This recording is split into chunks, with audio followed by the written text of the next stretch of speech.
Hello friends, स्वागत है अपने यूट्यूब चैनल राजस्थान हब पे। आज हम व्याकरण को स्टार्ट करते हैं। हमने व्याकरण का पहला भाग पढ़ रहे थे, वर्ण विचार को।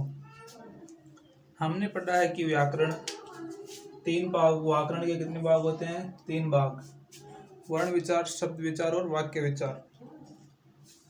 हमने पढ़ा था कि वर्ण विचार दो प्रकार का होता है, स्वर और व्यंजन। इसके अलावा हमने विभिन्न शब्दावली के बारे में बात की थी। अब हम बात करते हैं वर्ण विचार का पहला भेद, यानी कि वर्णों का पहला भेद, स्वर के बारे में। स्वर क्या है? स्वर स्वतंत्र रूप से एक उच्चारित होने वाली ध्वनि है, यानी कि जिसको हम स्वतंत्र रूप से उच्चारित कर सकते हैं। यानी कि स्वतंत्र रूप से उच्चारित होने वाली ध्वनि स्वर कहलाती है। इसको लिख सकते हैं हम, स्वतंत्र रूप से उच्चारित होने वाली ध्वनि स्वर कहलाती है। स्वतंत्र रूप से उच्चारित होने वाली ध्वनि क्या कहलाती है? स्वर कहलाती है।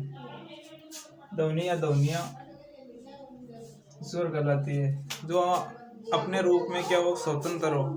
अर्थात वे वर्ण जिनके उच्चारण में किसी अन्य वर्ण के सहयोग की आवश्यकता नहीं होती है। इसको लिख सकते हैं, अर्थात वे वर्ण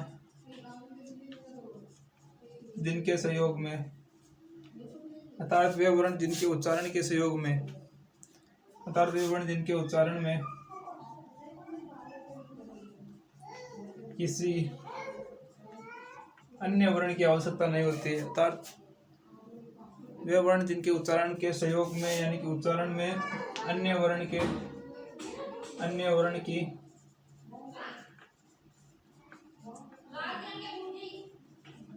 आवश्यकता नहीं होती है,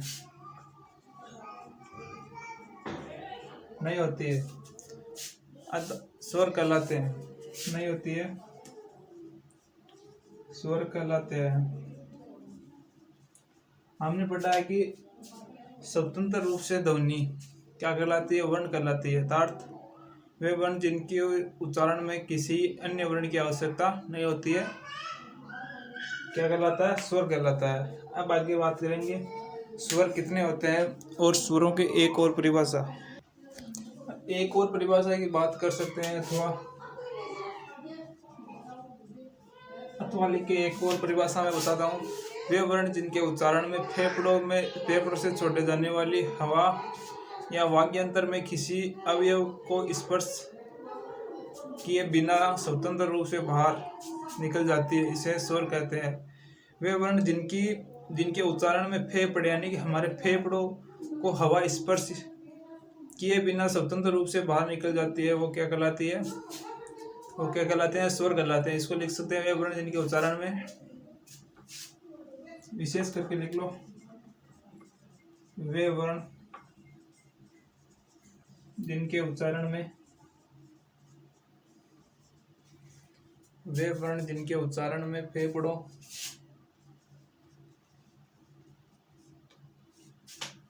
फेफड़ों को हवा स्पर्श किए बिना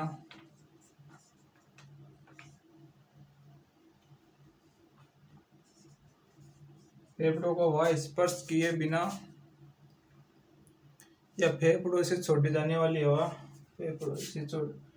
स्पर्श किए बिना हवा, इसको ऐसे लिखते, उच्चारण में फेफड़ों से छोड़े जाने वाली हवा, फेफड़ों से छोड़ी जाने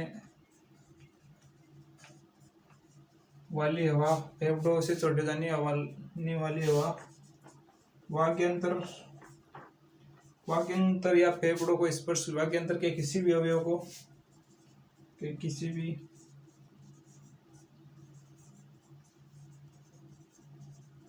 को स्पर्श किए बिना बाहर निकल जाती है, को स्पर्श किए स्पर्श किए बिना स्वतंत्र रूप से बाहर निकल जाती है, उसे स्वर कहते हैं। स्पर्श किए बिना स्वतंत्र रूप से बाहर निकल जाती है,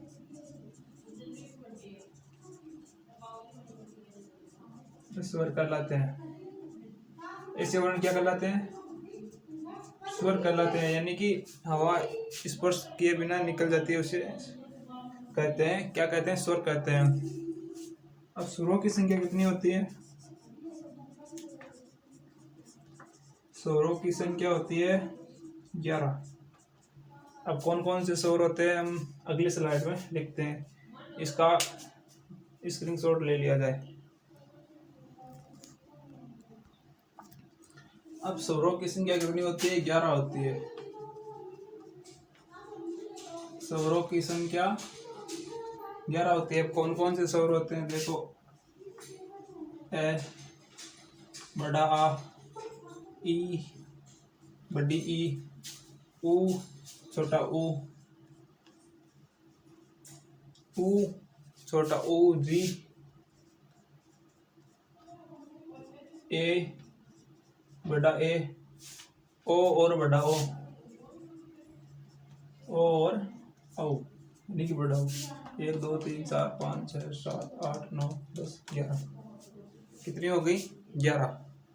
अब पूछ ले मात्राओं की संख्या कितनी होती है? विशेष करके लिख लो।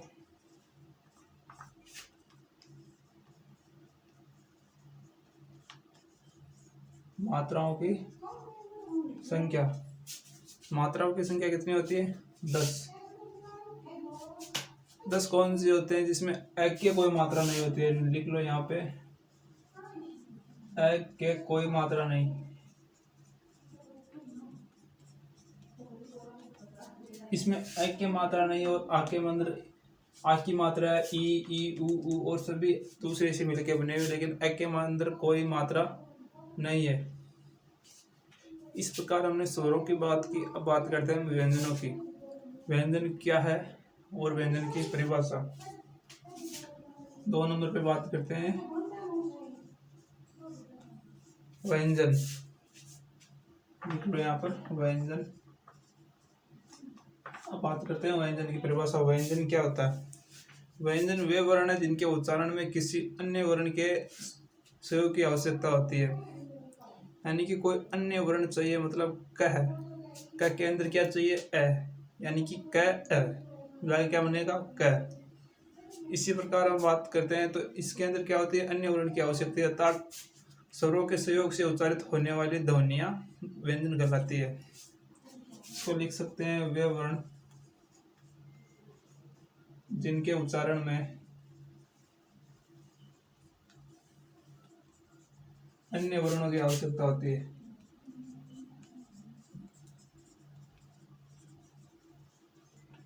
अन्य वर्णों की क्या होती है? आवश्यकता होती है। अर्थात कर क्या लिख सकते हैं?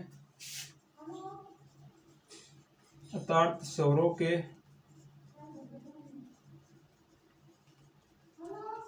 सहयोग से बनने वाली ध्वनियां क्या कहलाती है? व्यंजन कहलाती है।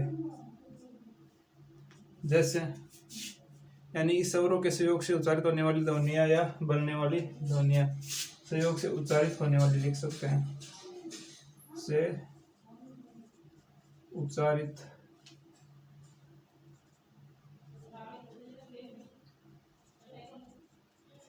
होने वाली ध्वनियां। अब बात करते हैं इसके उदाहरण के। जैसे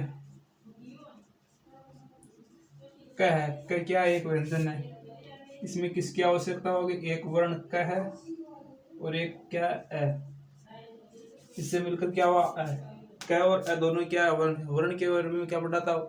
यानी कि वह पद जिसके हम और अधिक टुकड़े नहीं कर सकते वह क्या कहलाता है? वर्ण कहलाता है। यानी कि वह शब्द जिनके हम और अधिक टुकड़े नहीं कर सकते, या वह ध्वनि जिसके हम और अधिक टुकड़े नहीं किए जा सकते। अब बात करते हैं वर्ण कितने होते हैं, व्यंजन कितने होते हैं। अब बात करते हैं हम व्यंजनों की संख्या। व्यंजनों की संख्या कितनी होती है? 33। यानी कि व्यंजन कितने होते हैं? 33। इन 33 में कौन कौन से शामिल है वो देख लेना। एक नंबर पे आता है कस्य। क वर्ण से लगाकर म तक कौन से होते हैं? ये 25 वर्ण क से लेके म तक कौन से होंगे? स्पर्श व्यंजन, जो हमारे होठों को या मुंह को या जीभ को स्पर्श करते हुए निकलेंगे बाहर। अब बात करते हैं क से म तक कौन से होते हैं स्पर्श व्यंजन। और 2 नंबर पे आएगा ये र ल व। ये 4 कौन से होंगे? अंतःस्थ व्यंजन, यानी कि ये अंदर से आगे ये र ल व अंतःस्थ व्यंजन। ये कितने हो गए? 25। ये कितने हो गए? 4। अब बात करते हैं 3 नंबर पर स है। ये क्या होंगे? उष्म व्यंजन। उष्म का मतलब स, होठों से बोले जाने वाले व्यंजन। स तीनों स और है क्या होंगे? उष्म व्यंजन। ये कितने होंगे? 4। उष्म व्यंजन कितने हो गए? 4। अब कितने हो गए? 25 और 8 33। टोटल मिला के व्यंजन कितने हो गए? 33। अब बात करते हैं हिंदी वर्णमाला में टोटल वर्णों की संख्या। वो अगली स्लाइड में बात करेंगे। इस स्लाइड का स्क्रीनशॉट ले लिया जाए।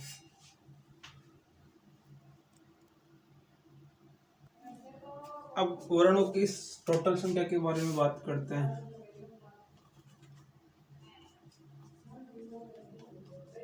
वर्णों की संख्या या लिख लेते हैं हिंदी वर्णमाला में, यानी कि हिंदी वर्णमाला में वर्णों की संख्या ऐसे भी लिख सकते हैं, क्योंकि वर्णमाला क्या है? हिंदी वर्णमाला होगी। हिंदी वर्णमाला में वर्णों की संख्या, हिंदी वर्णमाला में वर्णों की संख्या क्या होगी? स्वर प्लस व्यंजन, मतलब 11 प्लस 33 कितने हो गए? 44। यानी कि हिंदी वर्णमाला में टोटल वर्णों की संख्या कितनी हो जाएगी? 44। अब हिंदी वर्णमाला में कुल वर्णों की संख्या कितनी हो जाएगी? 52। क्यों? कैसे होगी? क्योंकि इसमें क्या हो जाएगा? 4 बाकी के कितने हो जाएगी? 44 52, मतलब इसके अंदर 8 कुछ और वर्ण जुड़ जाएंगे। मैं आपको वो बता देता हूँ। हिंदी वर्णमाला में अगर ऐसे पूछे वर्णों की संख्या तो बतानी है 44, और ऐसे पूछे कुल वर्णों की संख्या हिंदी वर्णमाला में, कुल वर्णों की संख्या कैसी होगी? 52। वो कैसे होगी मैं अभी बता देता हूँ। कुल वर्णों की संख्या, इसमें कुल वर्णों की संख्या कितनी होगी? स्वर हो जाएंगे कितने?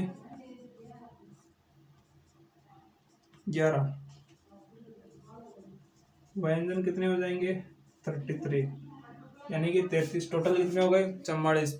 अब बात करते हैं इसमें अकसंपित व्यंजन या कुछ अलग व्यंजन होंगे जिनके बारे में हम बात करते हैं। ये हो जाएंगे उत्संपित व्यंजन, अप्रयोगवाह व्यंजन और संयुक्त व्यंजन। ये कौन कौन से होंगे?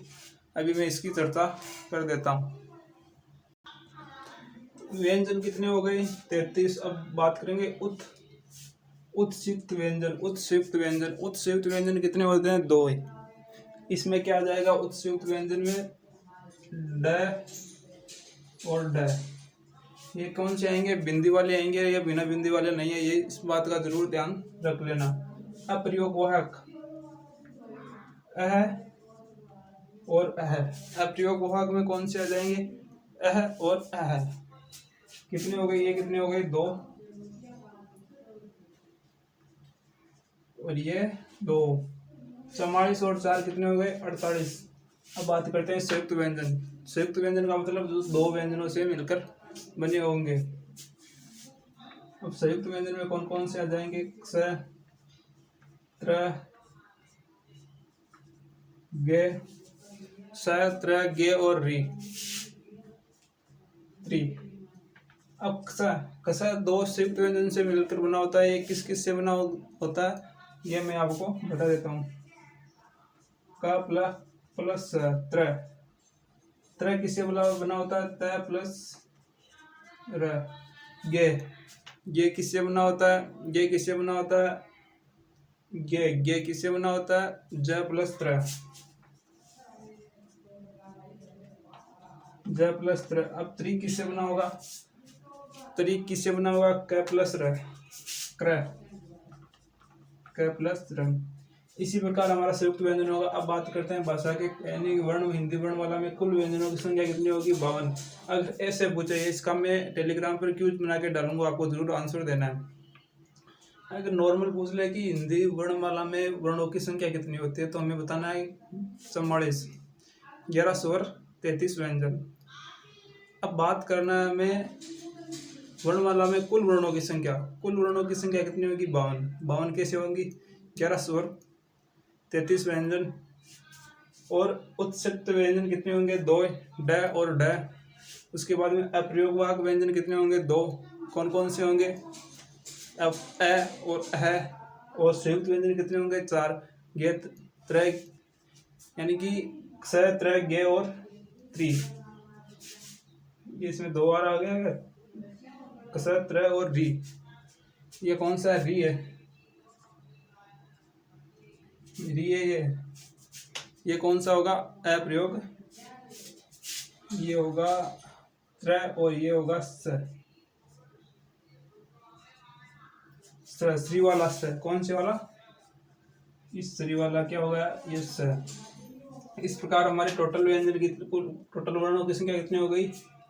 52। अब बात करते हैं हम स्वरों का वर्गीकरण। स्वरों को कितने भागों में बांटा जा सकता है? स्वरों को हम 5 भागों में बांट सकते हैं। उच्चारण अवधि के आधार पर, ओष्ठावृत्ति के आधार पर मतलब होठों के आधार पर, जीवा के आधार पर मतलब जीभ के आधार पर, और मुखाकृति के आधार पर यानी कि मुख की आकृति के आधार पर, नासिक मतलब नाक के आधार पर। इनके कौन कौन से भाग होंगे? एक टेबल बना के मैं इनके भाग बता देता हूँ, फिर पढ़ेंगे हम एक एक भाग को। चलो इसका स्क्रीनशॉट ले लो, अगली स्लाइड में बता देता हूँ। अब 5 स्वरों के भेद होते हैं, यानी कि वर्गीकरण कितने प्रकार का होता है? 5 भेदों में होते हैं। इसके अंदर पहला पढ़ते हैं हम 1 नंबर पर उच्चारण अवधि के आधार पर। उच्चारण अवधि के आधार पर स्वरों को कितने भागों में बांट सकते हैं? उच्चारण अवधि के आधार पर, उच्चारण अवधि के आधार पर कितने होते हैं? 2 होते हैं, लघु स्वर और दीर्घ स्वर। एक होता है लघु स्वर और 2 नंबर पे क्या होगा? दीर्घ स्वर। लघु स्वर और कौन सा होगा? दीर्घ स्वर।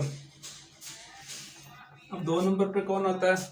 2 नंबर पे आता है ओष्ठाकृति के आधार पर, यानी कि होठों के आधार पर। ओष्ठाकृति के आधार पर,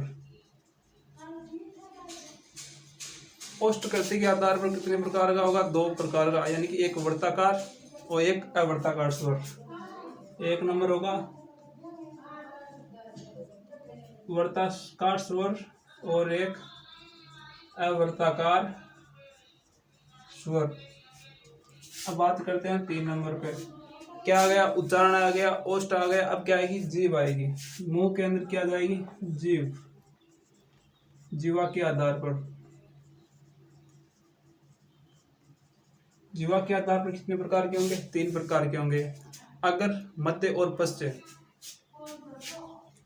अग्र स्वर, मध्य स्वर